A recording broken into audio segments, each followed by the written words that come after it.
प्रश्न को पढ़ना है और समझना है कि क्या बोला जा रहा है। बोला जा रहा है कि एक कलश में 5 लाल कलर की और 5 काली कलर की गेंदें हैं। इसका मतलब ये हुआ कि अगर हम मान लेते हैं कि ये कोई एक कलश है, ध्यान दीजिएगा, ये कोई एक कलश है, इसमें 5 रेड कलर की हैं, ठीक है भाई, और 5 ब्लैक कलर की हैं। मतलब शुरुआत पे टोटल कौन है, ये गेंद बॉल कितनी है, एन एस की वैल्यू हो जाएगी 5 + 5 मतलब 10। एन एस की वैल्यू शुरू में 10 है, ठीक है। हमसे बोला गया है कि आप क्या करिए, 2 गेंद निकालिए इसमें से एक एक करके। पर एक कंडीशन है। कंडीशन क्या है कि जब आप एक गेंद निकालेंगे, इसका रंग नोट करेंगे, मतलब रंग देखेंगे कौन सा है, उसके बाद पुनः कलश में रख दिया जाएगा, ठीक है। लेकिन जब रखा जाएगा तो जिस कलर की बॉल निकली है उसी कलर की 2 और बॉल लेकर के उसमें रखेंगे। क्या मतलब है इसका, देखिए। पहली बार जब हम इस कलश में से एक बॉल निकालेंगे तो 2 कंडीशन है। क्या, या तो पहली बार में रेड कलर की बॉल निकल सकती है या तो ब्लैक कलर की निकल सकती है। फॉर्मूला क्या हो जाएगा, n red colour number of red colour ball divide by total balls. तो रेड कलर की बॉल कितनी थी, 5, टोटल कितने थे, 10। तो इसका मतलब 1/2 इस बात की प्रोबेबिलिटी है रेड कलर निकलने की। पहली बार में ब्लैक कलर निकलने की प्रोबेबिलिटी कितनी आ जाएगी, नंबर ऑफ ब्लैक कलर्स की ball divide by total n s. तो ये भी कितनी है, 5/10 मतलब 1/2। क्या मतलब हुआ कि पहली बार अगर आप एक बॉल निकालते हैं तो रेड कलर के निकलने की 1/2 प्रोबेबिलिटी और ब्लैक निकलने की 1/2। सुनिएगा ध्यान से। अब दूसरी बार बोला गया है कि दूसरी बार लाल कलर की ही बॉल होनी चाहिए, ध्यान दीजिएगा। दूसरी बार लाल कलर की बॉल होनी चाहिए। तो देखिए, पहली बार जो हम निकाले रेड कलर की तो कोई दिक्कत नहीं। जब पहली बार रेड कलर की बॉल निकली तो रेड कलर की 2 बॉल और रखेंगे। बोला गया था कि जिस कलर की बॉल निकलेगी उस कलर की बॉल को आपको 2 और रखना है। इसका मतलब अगर दूसरी बॉल, ध्यान दीजिएगा, अगर दूसरी बार सेकंड टाइम अगर रेड कलर की बॉल निकलती है, ठीक है, ये एक बार काम हो गया, अब सेकंड टाइम कर रहे हैं। अगर दूसरी बार निकलती है रेड कलर की बॉल, तो पहली बार अगर रेड कलर निकल चुकी है तो कलश में रेड कलर की 7 बॉल हो चुकी हैं। ये बात आपको समझ में आई क्यों? क्योंकि बोला गया था कि अगर पहली बार रेड कलर, कोई भी कलर अगर पहली बार निकला है तो उसी कलर की 2 गेंदें या 2 बॉल और रखेंगे। तो पहली बार अगर, पहली बार, इसको पहला बार को एम R1 लिख देते हैं, इसको R2 लिख देते हैं। दूसरी बार इस प्रकार से। तो पहली बार जब रेड कलर आ गया तो रेड कलर हम 2 और रख दिए, तो इस पूरे कलश में रेड कलर कितने हो गए,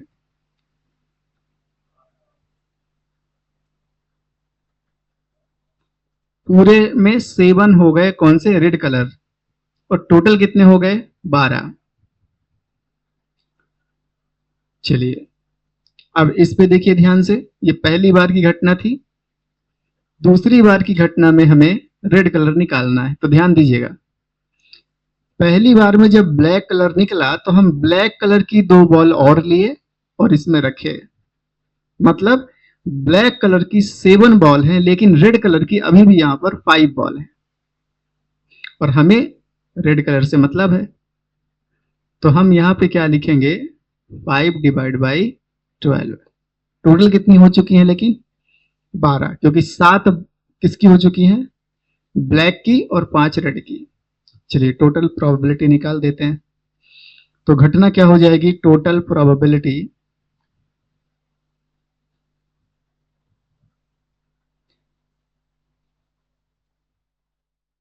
पी, दूसरी गेंद पर रेड होने की प्रायिकता, ठीक है ना, ये बात लिख देंगे हम। Probability that second ball is red, ये पूरा लिख देना आप बेटा, है ना। That the second ball is red. क्या हो जाएगा? देखिए, पहली बाल पहली बार में रेड आ जाए, इनटू दूसरी बार रेड आ जाए, या पहली बार ब्लैक आ जाए इनटू दूसरी बार रेड आ जाए।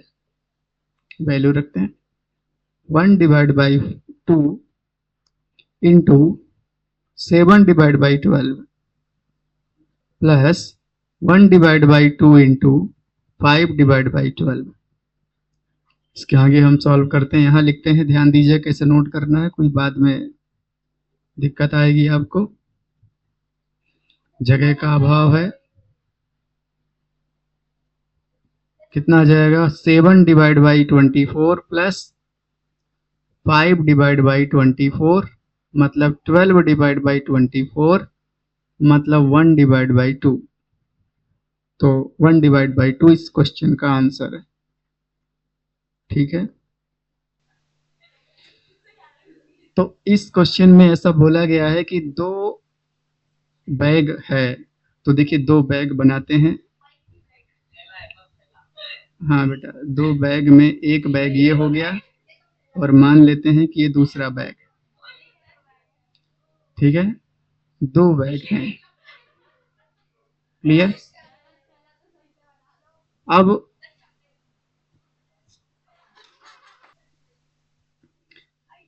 तो बोला गया है कि पहले थैले पर 4 रेड कलर की बॉल हैं, तो इसमें 4 रेड कलर की बॉल हैं और 4 ब्लैक कलर की बॉल हैं। पहले वाले थैले पर 4 रेड हैं, 4 ब्लैक है। दूसरे वाले थैले पर 2 रेड कलर की बॉल हैं और 6 ब्लैक कलर की बॉल हैं।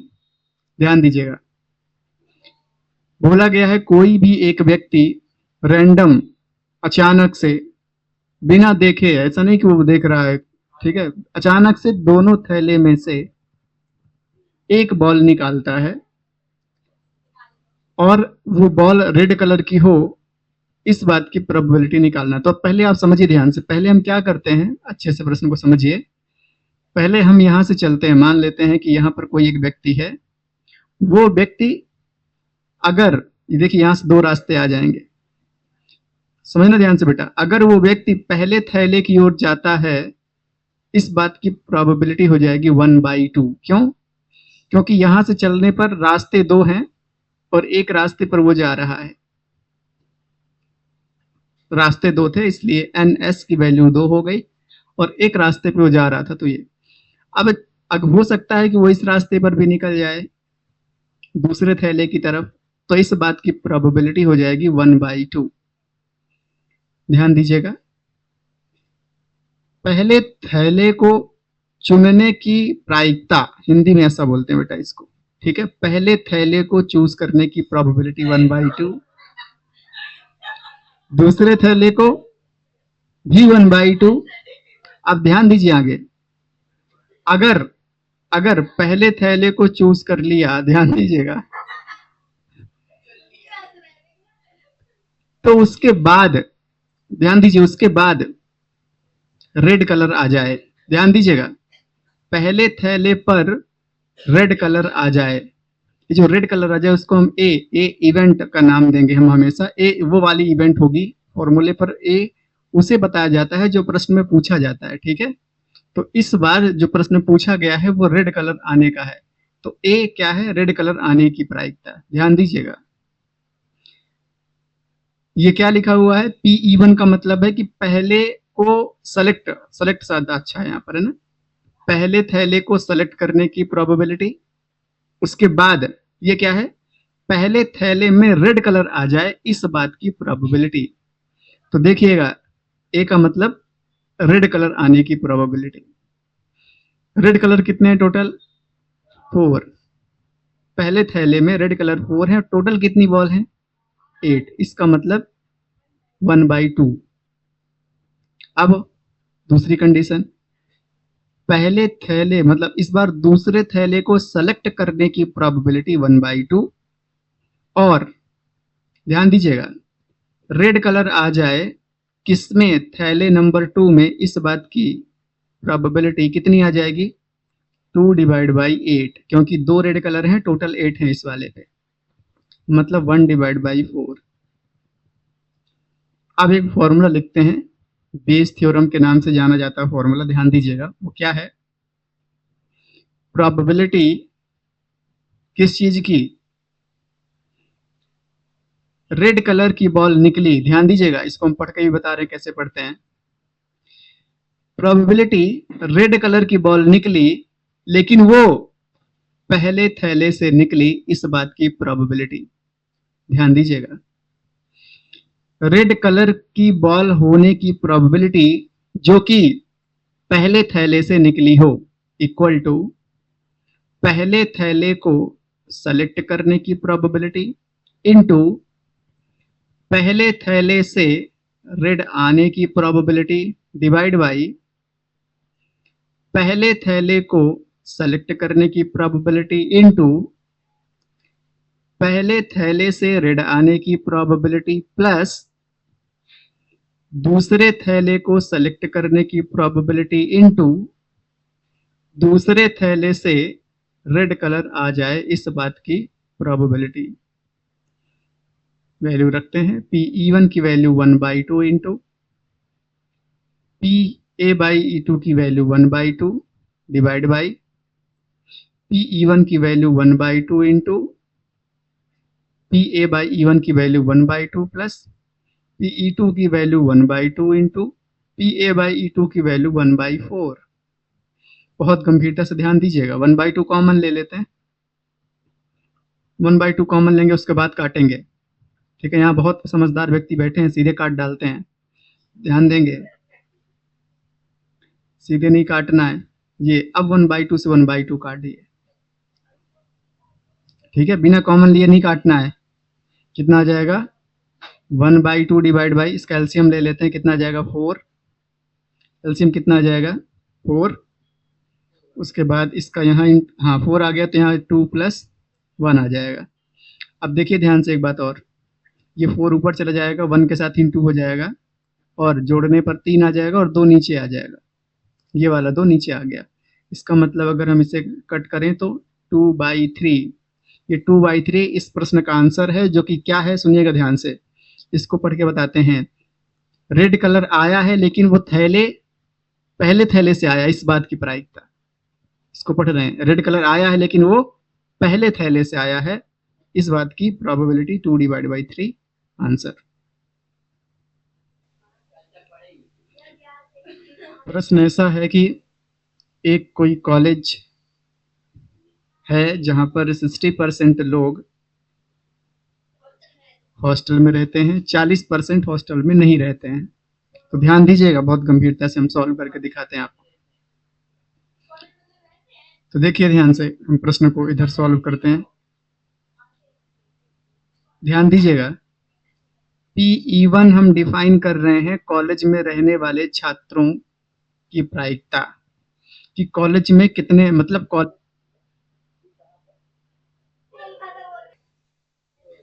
तो Pe1 किस बात को लिख रहे हैं हम, Pe1 लिख रहे हैं हॉस्टल में रहने वालों की प्रोबेबिलिटी। ध्यान दीजिएगा, हॉस्टल में कितने लोग रहते हैं, 60%।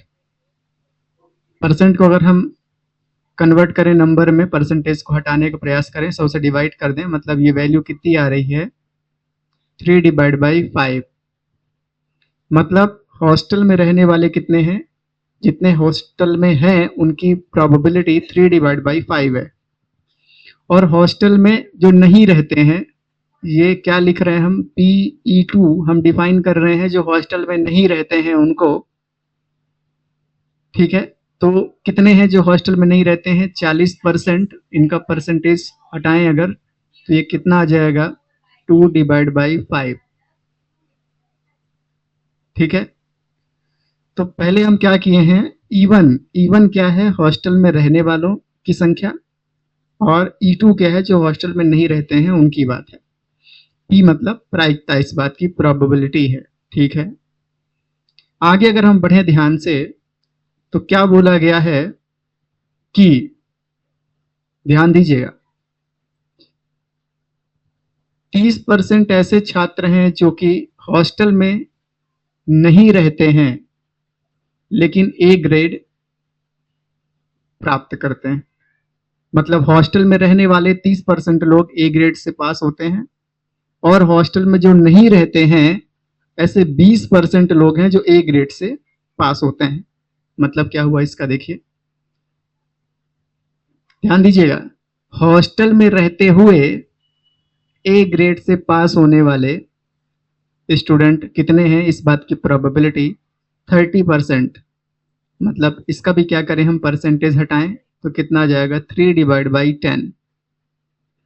और अगला क्या है, जो हॉस्टल में नहीं रहते, ये हॉस्टल में रहने वाले हैं जो ए ग्रेड ले आ रहे हैं, जो हॉस्टल में नहीं रहते वो भी ए ग्रेड ले आते हैं। तो हॉस्टल में ना रहकर ए ग्रेड ले आने वाले स्टूडेंट कितने हैं, 20%। मतलब 20/100, मतलब 1/5। हमसे क्या पूछा गया है, हमसे पूछा गया है कि आप प्रोबेबिलिटी पता कीजिए क्या, कि स्टूडेंट का ए ग्रेड आ गया है, स्टूडेंट का ए ग्रेड आया है, लेकिन वो कहाँ रहते हैं, हॉस्टल में रहते हैं, इस बात की प्रोबेबिलिटी बताइए। तो ए ग्रेड ले आने वाले स्टूडेंट हॉस्टल में हो, इस बात की प्रोबेबिलिटी कैसे लिखेंगे, हॉस्टल में रहने की प्रोबेबिलिटी इनटू हॉस्टल में रहते रहते ए ग्रेड ले आने की प्रोबेबिलिटी, डिवाइड बाय हॉस्टल में रहने की प्रोबेबिलिटी इनटू हॉस्टल में रह करके ए ग्रेड ले आने की प्रोबेबिलिटी, प्लस हॉस्टल में ना रहने की प्रोबेबिलिटी इनटू हॉस्टल में ना रहते हुए भी ए ग्रेड आ जाए, इस बात की प्रोबेबिलिटी। चलिए वैल्यू रखते हैं, कितना आ जाएगा, 3/5 into 3/10 divide by 3/5 into 3/10 plus 2/5 into 1/5। Value रख दिए सबकी। ठीक है, उसके आगे यहाँ सॉल्व कर रहे हैं, ध्यान दीजिएगा, इसके आगे यहाँ से लिखेंगे। अभी अगर आप देखें ध्यान से तो हम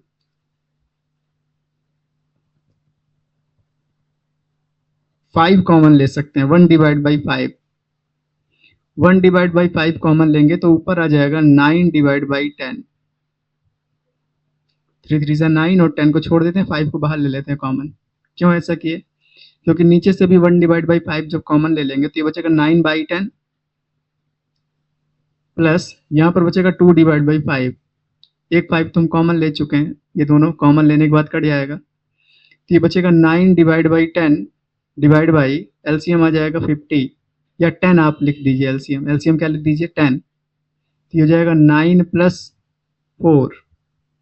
5 के टेबल में 2 टाइम और 2 का 2 में इंटू 4, तो 10 से 10 भी हटा दीजिए, कितना आ गया 9/13। तो 9/13 इस प्रश्न का आंसर है, जो कि क्या है, ए ग्रेड व्यक्ति, विद्यार्थी ए ग्रेड ले आता है और वो विद्यार्थी हॉस्टल में रहता है, इस बात की प्रोबेबिलिटी 9/13। प्रश्न ऐसा है कि कुछ क्वेश्चन है सामने और कोई भी विद्यार्थी, एक स्टूडेंट है, वो या तो इस प्रश्न का उत्तर जानता है या तो नहीं जानता है। तो देखिए ध्यान से, बोला गया है कि किसी भी प्रश्न के आंसर को जानने की प्रोबेबिलिटी, कोई एक विद्यार्थी अगर किसी प्रश्न का उत्तर जानता है, ध्यान दीजिएगा, तो इस बात की प्रायिकता कितनी है, उसके जानने की प्रायिकता 3/4 है कि वो प्रश्न का उत्तर जानता है। और ध्यान दीजिएगा, और PE2 क्या है, अनुमान। जब कोई व्यक्ति नहीं जानता है तो गेस करता है कि हाँ ठीक है, तो उसी प्रकार से ये व्यक्ति अनुमान लगाएंगे, तो ये जो अनुमान लगाते हैं उस बात की प्रायिकता कितनी है, 1/4 अनुमान लगाने की प्रायिकता। ठीक है, नहीं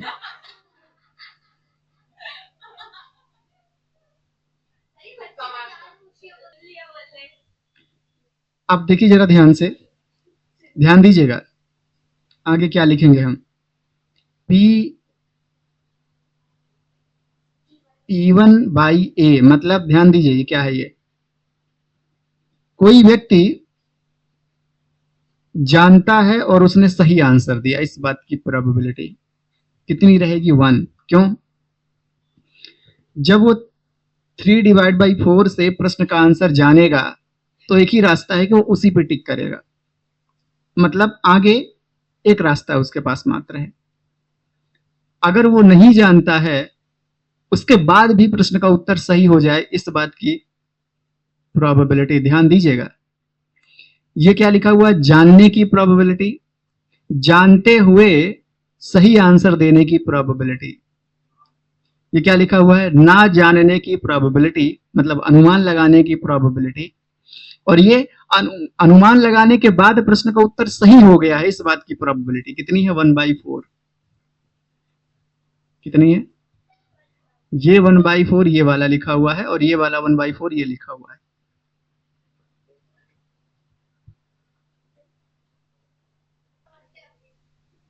अब हमसे बोला गया था कि कोई एक आंसर दिया जाता है और वो आंसर सही है, इस बात की प्रोबेबिलिटी बताइए। तो ध्यान दीजिए, ध्यान दीजिएगा, सही प्रश्न आ जाता है, सही प्रश्न आ जाता है, और ये प्रश्न वो विद्यार्थी जानता था, इस बात की क्या प्रायिकता है, ये हम पता कर रहे हैं। ठीक है, सही आंसर आता है लेकिन वो विद्यार्थी जानता था इस बात का आंसर, उसके बाद सही आंसर दिया, इस बात की क्या प्रायिकता है, कैसे निकालेंगे, सही आंसर जानने की प्रायिकता इंटू सही आंसर जानते जानते सही आंसर देने की प्रायिकता डिवाइड बाई सही आंसर जानने की प्रायिकता इंटू सही आंसर जानते जानते, मतलब सही आंसर जान रहा है उसके बाद सही आंसर दे रहा है। ठीक है, प्लस दूसरा क्या है, सही आंसर नहीं जा रहा है, नहीं जान रहा है, सही आंसर नहीं जा रहा, लेकिन जब वो आंसर दिया तो वो आंसर अनुमान लगाने से सही हो गया, इस बात की प्रायिकता कितना आएगा, 3/4 into 1 divide by 3/4 into 1 plus 1/4 1/4 1/4 into 1 divide by, तो अगर आप देखें 1/4 कॉमन ले लें तो ऊपर आ जाएगा मात्र 3, नीचे 1/4 जब आप कॉमन लेंगे तो आ जाएगा 3 प्लस 4 1/4, क्योंकि नीचे 2 बार 4 है, यहाँ पर 1 बार 4 बाहर आ जाएगा, ये 4 से 4 कट जाएगा, कितना 3/, एलसीएम ले लें, एलसीएम कितना आ गया 4, इसका यहाँ इंटू 12 प्लस इसका यहाँ इंटू 1, 4 ऊपर इंटू हो गया तो कितना आ गया 3 इंटू 4 डिवाइड बाई 13, मतलब 12 डिवाइड बाई 13, तो ये इस प्रश्न का आंसर हो जाएगा 12 डिवाइड बाई 13।